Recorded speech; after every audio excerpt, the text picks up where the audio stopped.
आज कुछ back to back session करने पड़ रहे हैं क्योंकि बहुत ज़रूरी है आप लोगों को ये बताना और आप लोगों के साथ में लोगों को कनेक्ट कराना। सो अभी हमारे साथ में हम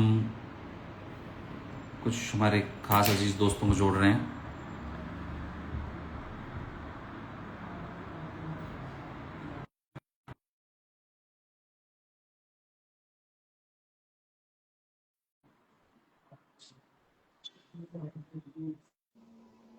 सॉरी, उस टाइम में थोड़ा नेटवर्क का इशू था इसलिए कट गया था। Hi, hello doctor Omkar, hello sir, how are you? कैसे हैं आप? एकदम ठीक, आप बताइए। बढ़िया सर। बाकी भी डॉक्टर साहब आने वाले थे, उनको भी प्लीज एक बार, आ गए शायद, श्योर श्योर श्योर। करण भाई का एक बार प्लीज उनको भी थोड़ा सा आ जाएं वो लोग जोड़ने। तब तक आप लोग सब आप बताएं।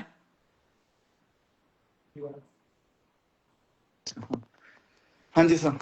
मैं थोड़ा सा डॉक्टर ओमकार के, बहुत सारे लोग जानते भी होंगे, फिर भी मैं बता देता हूँ। डॉक्टर ओमकार खुद एफएमजी हैं और खुद टीचर हैं, मेंटर हैं, और बाकी तारीफ करूं उतनी कम है क्योंकि इन्होंने बहुत सारे स्टूडेंट्स को अपना गाइडेंस दिया है और बहुत सारे स्टूडेंट्स ने, और अपने टाइम के एफएमजी के टॉपर हैं और आज बहुत सारे स्टूडेंट्स को पढ़ा रहे हैं। तो ये आपको एक्चुअल रियलिटी अपना एक एफएमजी ज्यादा आपको ज्यादा क्लियर कर पाता है क्योंकि उससे आप सुनते हैं तो आपको पता लगता है कि एक्चुअली में एफएमजी वाले लोग, हम जो लोग हैं, वो आप लोगों के लिए इतना पेन क्यों ले रहे हैं। उसके पीछे सिर्फ एक ही रीजन है, क्योंकि हम लोग आप लोगों को आपका पेन भी जानते हैं, रियलिटी भी जानते हैं, और इस एग्जाम के बारे में पूरा एक्सपोजर सिस्टम पता है कि एक्चुअली में क्या क्या इस एग्जाम में हो रहा है। Please doctor Omkar. हाँ जी सर, सो बेसिकली वही दो तीन चीज़ है कि सबसे पहले तो पासिंग परसेंटेज इनका कभी भी कंसिस्टेंट नहीं रहा, basically because of the paper pattern itself. मैं खुद जब पास हुआ था अगस्त 2020, at my time the passing percentage was even less than 9%।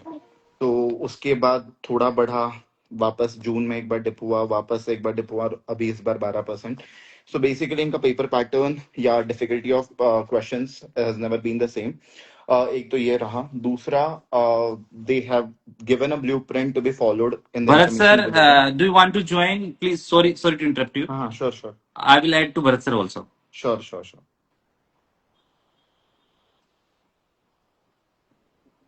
Please, doctor, you can continue. You can continue. या I will do it. तो बेसिकली पेपर पैटर्न कभी consistent नहीं रहा है सर, और वही है, जो ब्लूप्रिंट दिया जाता है उस हिसाब से the number of questions have never been the same. Hi sir. Hello sir. Hi, Dr. Hi, Dr. Omkar. So वही है सर, ये मेन चीज है कि पेपर पैटर्न की consistency is definitely the most important thing at this point of time. उसके अलावा जो स्क्रीन उनके इंफॉर्मेशन बुलेटिन में जो गाइडलाइंस दिए जाते हैं उसके अकॉर्डिंग ही बेसिकली चीजें फॉलो नहीं होती है। वीडियो क्वेश्चंस के बारे में डेफिनेटली दे हैव सेड कि हाँ, हमने जो 5 तुम्हारे पहले क्वेश्चन आते हैं, जस्ट अ डेमो क्वेश्चन, उसमें दिया था। But important is this is not the way to tell about the new pattern of the examination which is going to happen. NEET PG के लिए तुम आपने प्रॉपर सर्कुलर निकाल के, प्रॉपर एक नोटिस निकाल के आपने इन्फॉर्म किया है कि 180 questions are going to be there, how much is going to be the time limit, किस टाइप के क्वेश्चंस आएंगे, कैसा पैटर्न होगा। तो वही सेम आप एफएमजी एग्जाम के लिए भी करो, that is actually at most important. अगर एफएमजी एग्जाम भी आपके लिए उतनी ही जरूरी है तो definitely you will consider that. So ये मेन चीज है sir. Most important is paper pattern consistency, second important is going to be the difficulty level to be set somewhere, क्योंकि वही बात है कि यहाँ पे difficulty level way beyond NEET PG and way beyond INICET जाता जा रहा है। And important is they are intentionally doing this, because वही बात है कि आप इस एग्जाम पास करने के बाद आप बच्चों को इंटर्नशिप करवा रहे हो। तो अगर आप बाद में इंटर्नशिप करवा रहे हो तो आप पहले ही क्लिनिकल रोटेशंस वाले क्वेश्चंस पूछ रहे हो। You are basically giving videos of patients when you know that people haven't seen those patients earlier in the clinical rotations itself outside or abroad. So ये बेसिकली अनफेयर होगा किसी भी इंसान के लिए, whether he studied from India. Majority of the Indian students जो IMGs है, even I have spoken to them, some of my friends, they are like obviously it is unfair. NEET PG जैसे exam में अगर वो पूछ लेते तो still it would have been understood, क्योंकि इंटर्नशिप हो जाती है, तब तक आपको क्लिनिकल रोटेशंस काफी मिल जाते हैं। यहाँ पे बच्चों को, मेजोरिटी बच्चों को कभी क्लिनिकल रोटेशंस नहीं मिले, तो क्लिनिकल, इतना clinically oriented paper pattern is going to be difficult. और तीसरी चीज, as you have always told about transparency, तो ट्रांसपेरेंसी होनी ही चाहिए। लास्ट ईयर उन्होंने जब सुप्रीम कोर्ट के ऑर्डर्स आए तब इन्होंने जाके आंसर की रिलीज की थी, तो ऑब्वियसली क्वेश्चन बट आंसर की ये ना करे ये इस बार भी कि बस आंसर की रिलीज कर दे, ना क्वेश्चन का पता है ना ऑप्शंस का पता है। तो proper question with options and answer की हैज टू बी रिलीज। और एक बेसिक बात कि इनके स्टैंडर्ड सोर्सेस पता चले, बिकॉज द प्रॉब्लम इज कि अगर हम पढ़ा रहे हैं, मैं सर्जरी से पढ़ा रहा हूँ, मैं सर्जरी पढ़ा रहा हूँ, तो ऑब्वियसली द प्रॉब्लम इज कि बेली में, सेमेस्टर में और कभी कभार कुछ जर्नल्स में definitely there are things which are not consistent enough. तो वही प्रॉब्लम होती है कि आप Indian version of text books follow कर रहे हो, standard version of text books follow कर रहे हो, आपका जो स्टैंडर्ड सोर्स है एक बार बता दो तो बच्चों को भी पता चले किस मतलब कहाँ से आप स्टैंडर्ड सोर्स है आपका, तो उस हिसाब से डेफिनेटली अगर क्वेश्चन हो। और सबसे बड़ी बात तो I have recently got to know, I did not believe this earlier, but यही पता चला कि जिन बच्चों ने ये बोला था like during the form filling, जिन बच्चों ने बहुत सारे टाइम के रिपीटर्स थे, उन बच्चों ने डाला था कि they are appearing for the first time in the examination, उनका रिजल्ट बेहद अच्छा आया एज कम्पेयर टू दोज जिन्होंने डाला था yes we have appeared for the examination earlier, और उन्होंने अपने प्रीवियस रोल नंबर्स डाले थे। So that is definitely grossly unfair कहीं ना कहीं, क्योंकि आप बेसिकली वही बात है कि जिन्होंने फर्स्ट टाइमर्स है उनके रिजल्ट्स ठीक दे रहे हो, जिन्होंने डाला है कि they have appeared for the examination उनके कंसिस्टेंटली रिजल्ट्स खराब आ रहे हैं, और वो भी उसी रेंज में 140s और 148 149 इसी रेंज पे स्टक है बच्चे, not even 1 mark more 1 mark less. So these somewhere like something is definitely fishy. Yes sir.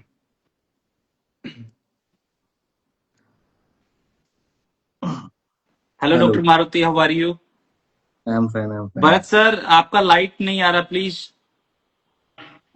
Okay, एक चीज मैं क्लियर कर दूं, मोस्टली सभी लोग है ना ये कह रहे हैं कि कंपनसेशन, हम कंपनसेशन और ग्रेस मार्क्स की और ट्रांसपेरेंसी तीनों पॉइंट्स की बात करें। पॉइंट्स, हर इंसान के पॉइंट्स रखने के तरीके अलग अलग हो सकते हैं, तो आप उस चीज को गलत माइंड ना करें।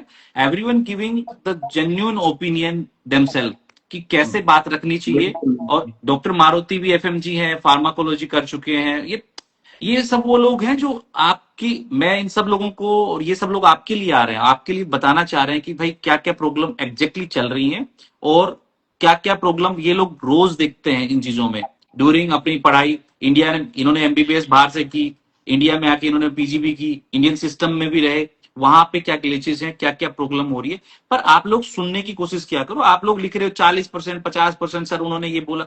सभी लोग अपने ओपिनियन दे रहे हैं और हम उन्हीं पॉइंट्स पे बात कर रहे हैं, तो आप अपने आप को मिस गाइड मत करें प्लीज। मारुति सर। एक्चुअली ये परसेंटेज का बात जो आ जाता है ना, it's of no point, it's 50% everywhere. मतलब हम बाहर से भी पढ़ के आ चुके हैं, यहाँ पे भी 50%, it's sir not the south के स्टूडेंट आपको परसेंट। सुन रहे हैं, अगर आप साउथ में बोलेंगे तो it will be more helpful, मतलब साउथ पीपुल्स को। ओके, सो अरे यार, मुसीबत में फंसा देते हो आप। अभी ओमकार सर भी बोलेंगे, मराठी में बोलेंगे, महाराष्ट्र से हैं। उनका आसान है, मराठी में बोल सकते हो। मैं कितना 4-5 बोलूं? Sir continue continue. No, but one thing is very clear. Yeah, 50% is never the problem for an FMG, but transparency is the issue.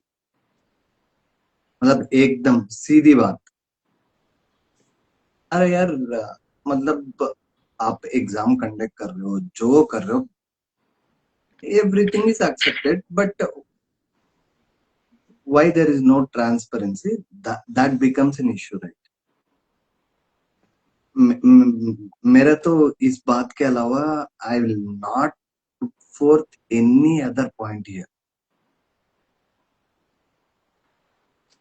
Sir आपका ओपिनियन इस पेपर को लेके क्या है? हम लोग ये जानना चाह रहे हैं पेपर का ओपिनियन क्या है, पेपर कैसा था। Can you repeat the question? वो तो पता है ना, क्योंकि same thing sir. Exam centres में आप भी गए, आपने भी अपने टाइम में अपना एग्जाम दिया है। उस टाइम के एग्जाम सेंटर्स में और उस टाइम के नंबर ऑफ स्टूडेंट्स जो अभी इंक्रीज हुआ है, उस टाइम में नंबर ऑफ स्टूडेंट्स अलग थे, अभी नंबर ऑफ स्टूडेंट इंक्रीज हो गया, तो फैसिलिटी में भी चेंजेस हुए हैं। हम लोग एडजस्ट कर लेते थे कहीं ना कहीं, क्योंकि हम लोग एडजस्टेबल लोग थे। अब जो स्टूडेंट आ रहा है दैट इज टोटली थोड़ा डिफरेंट है, वो ऐसे एनवायरनमेंट में नहीं रह सकता। और जो अभी इंडिया में उस दिन जो टेम्परेचर था, वो टेम्परेचर एग्जैक्टली एग्जाम के लायक था नहीं, क्योंकि बाहर बाहर जो स्टूडेंट खड़ा था या फैमिली खड़ी थी, वो बर्न हो जा रहे थे।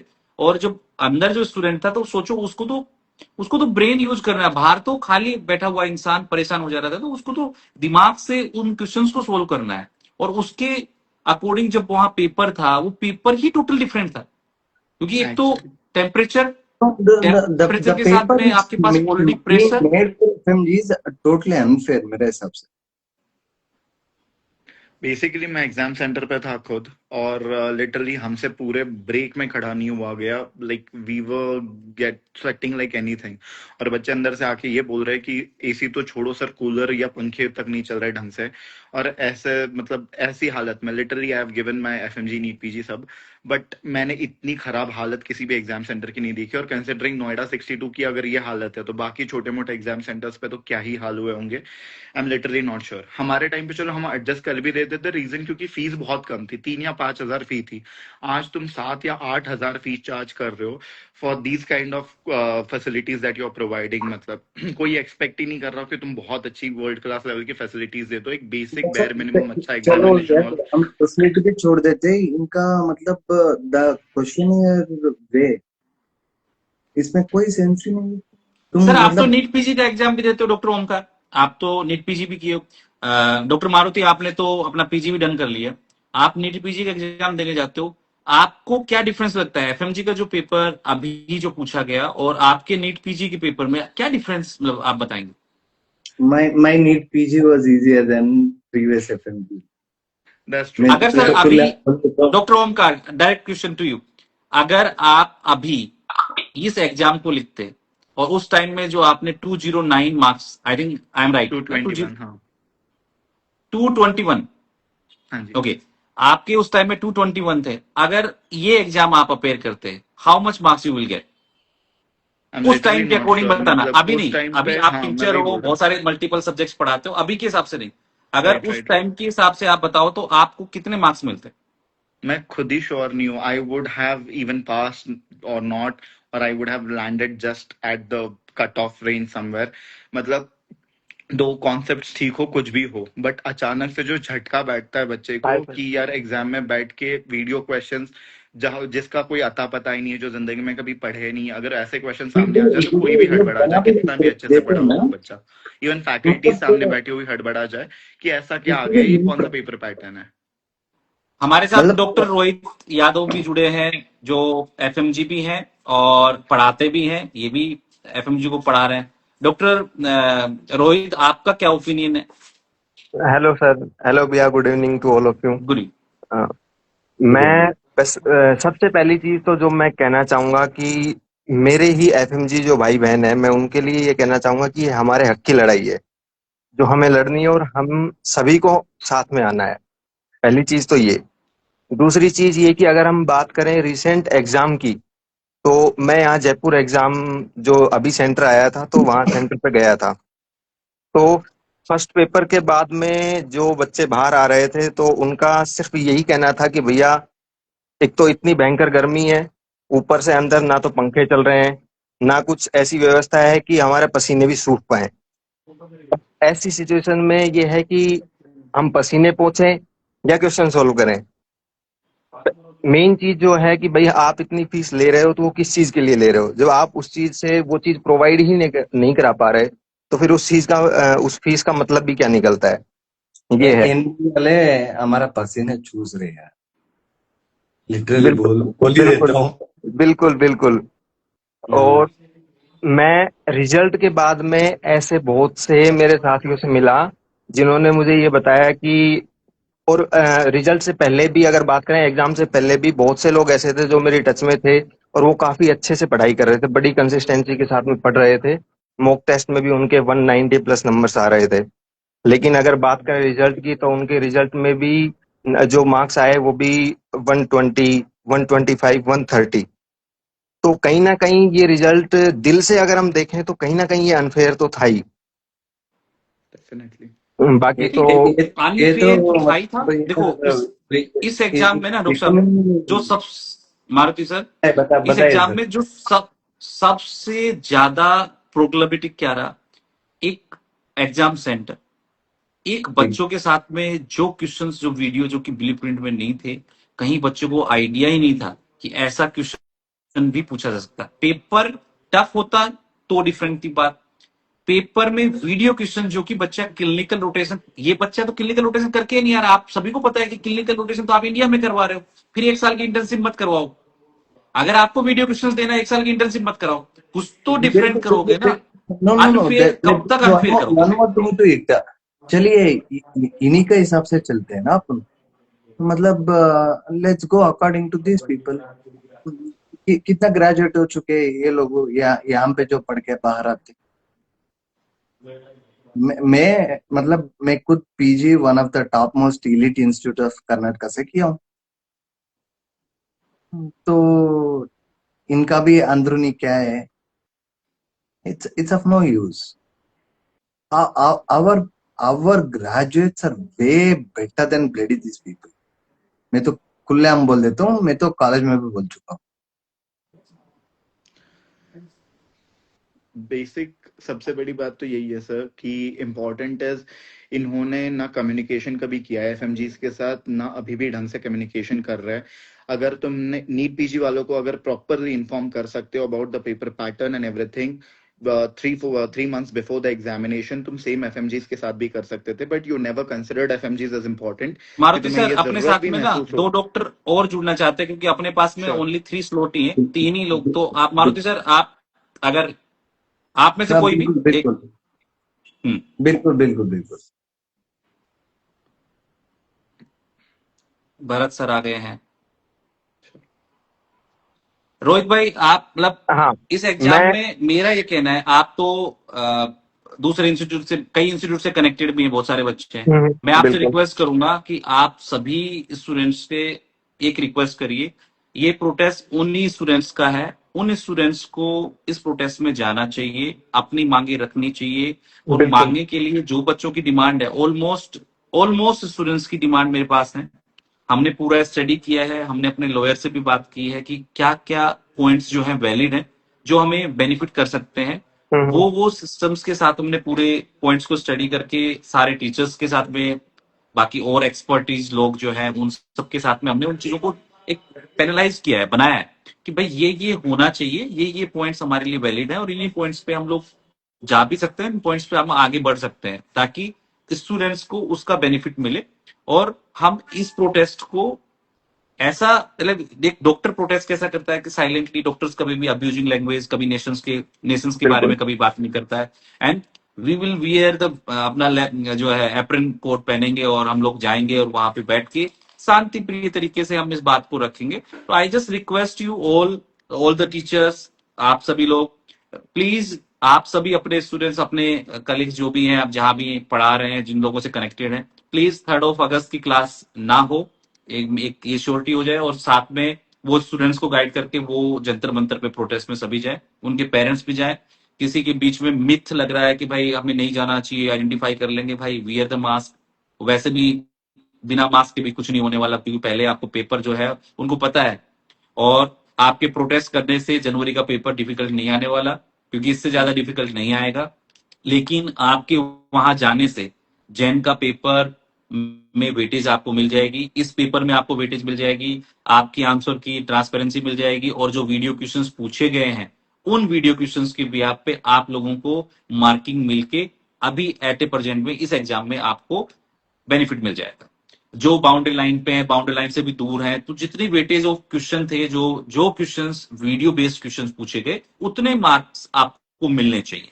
अब बिल्कुल आई कांट डिसाइड कि भाई 20 क्वेश्चन थे, 25 थे, 30 थे, 40 थे, ये हम उनसे डिमांड करेंगे, वो लोग बताएंगे। आप लोग तो बता ही रहे हैं, लेकिन वो लोग भी अपने साइड से बताएंगे कि आपके जो वीडियो क्वेश्चंस थे वो इतने क्वेश्चंस थे, और इन क्वेश्चंस का आपको वेटेज मिलना चाहिए, क्योंकि ये गाइडलाइन में नहीं था। गाइडलाइन की बियॉन्ड आप जाके इस चीज को कभी भी नहीं कर सकते, क्योंकि ये स्टूडेंट के फ्यूचर की बात है। और अभी मैं मैसेज भी पढ़ रहा हूँ, नेक्स्ट टाइम और डिफिकल्ट होगा। अगर आप अपनी बात नहीं रखोगे तो नेक्स्ट टाइम पेपर डिफिकल्ट नहीं करेंगे। हो सकता है ऑडियो क्वेश्चंस भी ले आए, हो सकता है उसके बाद कुछ 3D मॉडल में ले आएंगे, कुछ और भी ले आएंगे। तो जब तक ये एग्जिट टेस्ट नहीं होगा तब तक आप लोगों के साथ ये अनबायसनेस चलती रहेगी। Bharat sir please. मैंने जो देखा है ना इस एग्जाम से, तो it is mainly a qualifying exam. तो इन्होंने क्या किया, इसको कॉम्पिटिटिव एग्जाम बना दिया। तो इसीलिए पेपर जो है ना टफ आ रहा है। अभी जो यूनिवर्सिटीज में जो पढ़ा रहे हैं अभी एमबीबीएस इंडिया में, तो अभी यहाँ केस बेस्ड क्वेश्चंस अभी शुरू कर रहे हैं। पहले जो यूनिवर्सिटी का क्वेश्चन था वो सिर्फ ऐसे टाइप क्वेश्चन था, वन लाइनर क्वेश्चन था। अभी इंडिया में जो यूनिवर्सिटीज है, अभी यहाँ केस बेस्ड क्वेश्चन अभी शुरू हो रहा है। अभी वो फॉरेन मेडिकल ग्रेजुएट से अभी केस बेस्ड क्वेश्चन के बारे में पूछ रहे हैं, उसके आंसर। रोहित भाई आप अगर ड्रॉप कर देंगे तो डॉक्टर तालिक जुड़ना चाहते हैं हमसे। So what I want is transparency. तो एनबीई को ये समझना है कि this is not a competitive exam, this is a qualifying exam, and what ever without informing the students and if they have given video based question, उनका जो extra marks है वो देना पड़ता है। So that's very very important. Transparency नहीं है, तो उनको पहले ही बता के उसके बाद क्वेश्चन आता है तो ठीक है। एंड हमने बाहर जाके भी पढ़ाया है स्टूडेंट्स को, and we have seen the conditions there, कितना मेहनत करना पड़ता है, and harsh weather condition, cooking करना पड़ता है, ट्रैवलिंग। तो इतना पढ़ के आने के बाद ऐसे एग्जाम्स देते हैं तो इट्स वेरी डिफिकल्ट। और एग्जाम सेंटर्स के बारे में मैंने सुना था, एंड वेरी हॉरिबल कंडीशन, क्योंकि इतना। And when we were doing NEET PG exams, हम एम्स लिखने के लिए एम्स एग्जाम बोलते थे, we used to come to AIIMS. तो दिल्ली में जो सेंटर्स था वहाँ there was very much hot weather, लेकिन the rooms were provided very good. अभी इतना टेक्नोलॉजी इम्प्रूव है, फिर भी इतना गंदा कंडीशंस में स्टूडेंट्स को एग्जाम लिखना नहीं चाहिए, and that has to be improvised, and they are paying more for that, students are paying more for that exam. So ये सारे क्लियर होना है। And even when we were competing for NEET PG exams, that time इतना एक union नहीं था। अभी आपका यूनियन देख के मुझे खुशी हो रहा है, क्योंकि at least now doctors are coming together. क्योंकि इस देश में डॉक्टर्स को यूनियन बहुत मुश्किल से मिलता है, and coming together August 3rd is a very good day, and I ask every student to join this and make this successful. तो तभी तो हमारा जो मांग है वो पूरी हो जा सकता है। Right, yes I do agree. Doctors को तो एक साथ स्टैंड करना ही करना पड़ेगा, क्योंकि हर दिन डॉक्टर से ज्यादा स्ट्रगल कोई नहीं झेलता।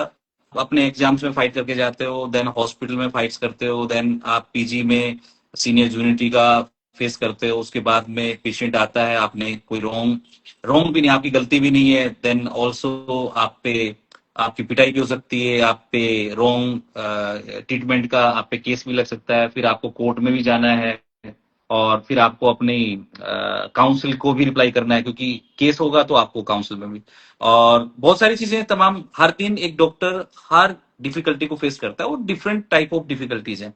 सो in this is the complete life of difficult for the doctors. So अभी हमें यूनाइटेड होकर अपनी बात रखनी चाहिए, और हमें सब यूनाइटेड होके 3rd of August को जंतर मंतर पे जाना चाहिए, और तमाम हम अपने एग्जाम से रिलेटेड सारे मुद्दों पे बात करेंगे। और अगर आगे जरूरत पड़ी तो we can talk about it more, कि भाई आगे जाके हमारे डॉक्टर्स को क्या क्या फेस करने पड़ती हैं, क्या क्या प्रॉब्लम्स है। इवन अभी सर आप देखेंगे नर्सिंग में सबसे बड़ा फॉल्ट देखेंगे, नॉर्थ सेट में 80-20 रेशियो है, 80% फीमेल 20% बॉयज। फिर आप एडमिशन ही क्यों ले रहे हो नर्सिंग वालों का? वही एफएमजी के साथ में हो रहा है। जब आपके पास यहाँ पे इंडिया में इंटर्नशिप सीटें ही नहीं है, आपके पास डॉक्टर्स को पे करने के लिए सैलरी ही नहीं है, तो फिर आप सीधा डायरेक्टली बोलो कि भाई आप लोग एमबीबीएस एब्रोड के एडमिशंस मत जाओ, वो यूनिवर्सिटीज वो कंट्रीज वैलिड ही नहीं है, ताकि वो पेरेंट्स अपना लोन, वो पेरेंट्स जो किसान है, जो खेतों में खेत बेच के किसी से कर्जा लेके अपने बच्चे को पढ़ा रहा है, और वो पेरेंट्स, बहुत सारे ऐसे पेरेंट्स हैं जो बेचारे कोई कैंसर से पीड़ित है, कोई पता नहीं किस किस सिचुएशन में है, किसी पेरेंट्स की डेथ हो गई है, बच्चा स्ट्रगल करता है सर। अभी ऐसा एग्जाम है सर, 10th टाइम हो गया जिस बच्चे को निकाल नहीं पा रहा है एग्जाम। It's very painful. मतलब ये वही समझ सकता है जो इस गोन थ्रू, मतलब इससे सराउंडिंग लोगों से मिलता है, लोगों से स्टार्ट करता है, व्हाई वी आर फाइटिंग? क्योंकि हमें पता है कि ये गलत हो रहा है, और अगर हम लोग आवाज नहीं उठाएंगे तो स्टूडेंट की तो हिम्मत ही नहीं है। हमें खुद को खड़ा होना पड़ेगा। स्टूडेंट आपके साथ जा सकते हैं, खड़े हो सकते हैं, लेकिन पहले आपको स्टार्ट करना पड़ेगा, then they can go with you. क्योंकि उनको डर है, उनको डर है कि कहीं वो देख ना लें, कहीं पेरेंट्स है, कई लोगों ने अपना बता दिया है कि भाई अपना हो गया है, सब अपने पेरेंट्स की और अपने परिवार की रिस्पेक्ट को बैलेंस करने के लिए। So I just request you all, please come and join, we all are together. Don't think कि आपके साथ कोई खड़ा नहीं है, सब लोग आपके साथ खड़े हैं और सभी लोग आपके सेम पॉइंट रेज कर रहे हैं। कोई भी, हम लोग आपके कंपनसेशन की बात कर रहे हैं, हम लोग आपको जो मार्क्स वीडियो क्वेश्चन आए उनकी मांग डिमांड कर रहे हैं, जो स्टूडेंट्स को पेपर में आंसर शीट मिलनी चाहिए, पेपर क्वेश्चन मिलना चाहिए, हम उसकी डिमांड कर रहे हैं। आपसे रिलेटेड जितने भी चीजें हम उन्हीं की डिमांड कर रहे हैं। हम लोग कहीं भी अपने पॉइंट से डिस्ट्रैक्ट नहीं हो रहे कि हम लोग आपके ग्रेस मार्क्स, मेरा तो पॉइंट ही ग्रेस मार्क्स है। सबसे ज्यादा इंपोर्टेंट मैं ग्रेस मार्क्स की बात कर रहा हूं, क्योंकि वीडियो बेस्ड क्वेश्चन आए उनका ग्रेस मार्क्स दिखाएंगे तो ट्रांसपेरेंसी अपने आप ही आ जाएगी। उनको पता है पेपर दिखाना पड़ेगा, कितने नंबर ऑफ क्वेश्चंस आए उतने ही नंबर ऑफ क्वेश्चंस की आप ग्रेस मार्क्स दे दो। और आपको तो एक्स्ट्रा देना चाहिए, क्योंकि एग्जाम सेंटर में जो पुअर कैटेगरी आपने की, जो बच्चे फेंट होके गिरे, जो जो बच्चे वहां परेशान थे, उस अकॉर्डिंग तो आपको एक एक्स्ट्रा 5 नंबर 10 नंबर का वेटेज देना चाहिए कि भाई ये एग्जाम में हमसे गलती हो गई, इस एग्जाम में हमने इन बच्चों के साथ में अनजस्टिस किया। जितना बच्चा पास हो जाए, कितना बच्चा पास हो जाएगा? 5,000 6,000 बच्चा पास हो जाएगा, क्योंकि वो बच्चा 5-6 हजार भी बच्चा पास हो जाता है तो बहुत सारा फैमिली को, बच्चों को सपोर्ट मिलता है। और अगर वो इस फाइट को जीत जाते हैं, इस फाइट में अपनी चीजों को रख पाते हैं और उनको लगता है कि हमारे साथ जस्टिस हुआ है, वो बहुत अच्छे से पढ़ सकते हैं। क्योंकि उनको समझ ही नहीं आ रहा कि मार्किंग 150 पे है या मार्किंग 180 पे है। सो ये चीज को कंसिडर करना पड़ेगा, क्योंकि जब तक आपको आंसर की नहीं मिलेगी, पेपर नहीं मिलेगा, आप मार्किंग को जस्टिफाई ही नहीं कर पाएंगे। So this is all from my side. Yes, sir. So on behalf basically of the institute, I'm telling you कि 3rd अगस्त की कोई क्लास नहीं होने वाली, और जितने भी बच्चे पढ़ रहे हैं वो सब वहां पे जंतर मंतर पे होंगे प्रोटेस्ट के लिए। Apart from that, being a FMG, मैं बाकी एफएमजी से रिक्वेस्ट करूंगा, लिटरली हम अपने लिए ना आवाज नहीं उठाते, और बाद में एक्चुअली जब हमारे ऊपर अन्याय होता है तब हम बोलते हैं। तो ये मत करो। Even if you have passed your exam, if you have not passed your exam, कुछ भी हो, please join us at the protest. Basically important is, अगर तुम पास भी हुए हो तो बाकी बच्चे जो एक्चुअली स्ट्रगल कर रहे हैं, तुम्हारे दोस्त होंगे, मेरे खुद कुछ दोस्त है वो अभी तक स्ट्रगल कर रहे हैं, just because they are stuck in 140s। मतलब लिटरली 8 10 12 अटेम्प्ट से ज्यादा हो चुके हैं उनके, एंड मतलब दे आर मैरिड, उनके बच्चे हैं, नहीं फेस कर पा रहे अपनी फैमिलीज को, काम कर रहे हैं, और काम करते करते एफएमजी के अटेम्प्ट्स दे रहे हैं।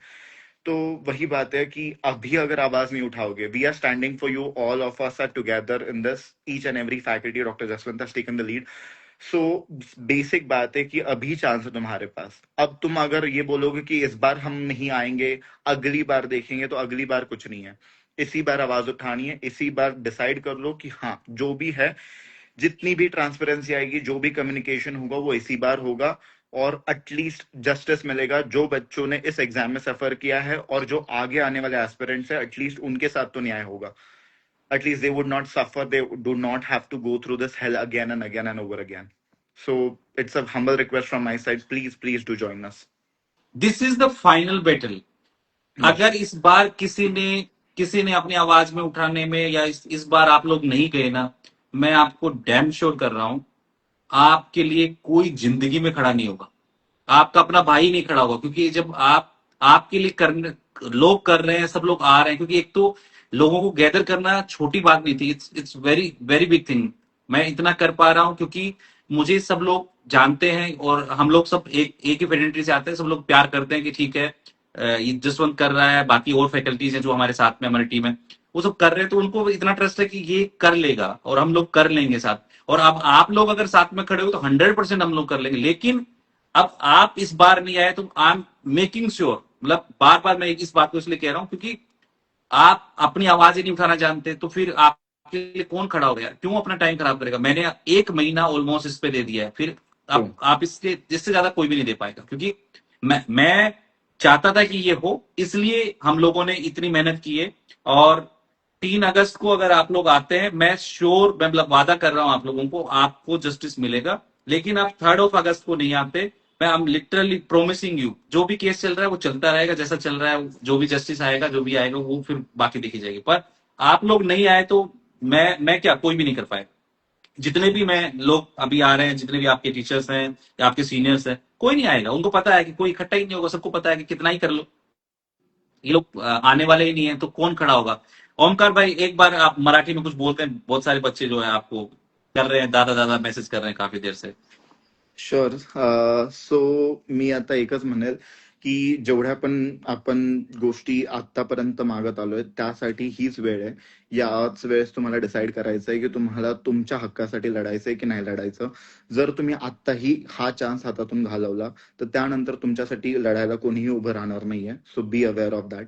दुसरी गोष्ट, ज्या पण गोष्टी आम्ही आता डिस्कस केल्या, डॉक्टर जसवंतनी मेन्शन केलेल्या आहेत, base better whether it be the compensatory marks किंवा मग transparency of the exam pattern, consistency in the exam pattern, या सगळ्या गोष्टी ज्या आहेत त्या तेव्हाच पॉसिबल होतील जेव्हा एनबी आणि एनएमसी कडे एक स्ट्रिक्ट मेसेज जाईल की हो, आम्हाला आमच्या हक्कासाठी लढता येतं आणि त्याच्यासाठी सगळ्यांना गॅदर व्हावं लागेल. 50 लोक तिथे जमतील तर त्याच्याने काहीही फरक पडणार नाहीये. There have been thousands of students, तेव्हा कुठे फरक पडतो. सो प्लीज गॅदर आणि सपोर्ट करा ह्या कॉजला. आत्ताच उभे राहू शकता. जरी तुम्ही पास झालात नाही झालाय, does not matter at all. Sir आप प्लीज साउथ में एक बार रिक्वेस्ट कर दो बच्चों से जो ज्वाइन कर लें। आप मतलब इससे बच्चों को काफी हेल्प होगी, क्योंकि बहुत सारे बच्चे हिंदी नहीं जानते, तो डिफिकल्टी है। एक बार आप साउथ में मतलब, साउथ में तो 4-5 लैंग्वेजेस है, तो सर हमें तो जो एक जो आपको आती है आप उस लैंग्वेज में बोल दीजिए प्लीज। ಓಕೆ 3ನೇ ಆಗಸ್ಟ್ ಒಂದು ಪ್ರೊಟೆಸ್ಟ್ ಇದೆ, ನಿಮ್ಗೋಸ್ಕರ ಮಾಡ್ತಿರೋದು. ಜಶ್ವಂತ್ ಮತ್ತೆ ಟೀಮ್ ಆಫ್ ಡಾಕ್ಟರ್ಸ್ ಮತ್ತೆ ಫ್ಯಾಕಲ್ಟೀಸ್ ಎಲ್ಲ ಸೇರ್ ಮಾಡ್ತಿರೋದು. ಸೊ ಡಾಕ್ಟರ್ಸ್ ಆಗಿ ಯುನೈಟ್ ಆಗಿ ಈ ಒಂದು ಹೋರಾಟದಲ್ಲಿ ನಿಲ್ಲೇಬೇಕಾಗತ್ತೆ. ಇದು ಕನ್ನಡದಲ್ಲಿ, ತಮಿಳಲ್ಲಿ ಹೋಗ್ಬೇಕಂದ್ರೆ ವಾಂಗ ಇಂದ ಪ್ರೊಟೆಸ್ಟ್ல ಪಾರ್ಟಿಸಿಪೇಟ್ ಪಣ್ಣಿಂಗ. Telugu, so Telugu I am not getting. So please join. This is for good of all of us, and you should be proud because we the doctors are gathering for a good cause, and you are the future of this country, and you should gather so that the country will become number one in everything. So thank you. Thank you so much, sir. Thank you, Dr. Omkar. Thank you, Bharat sir, Thank you, for sir. coming and guiding all the FMG fraternity. Thank you, sir. Thank you so much. Thank you so much. Thank you.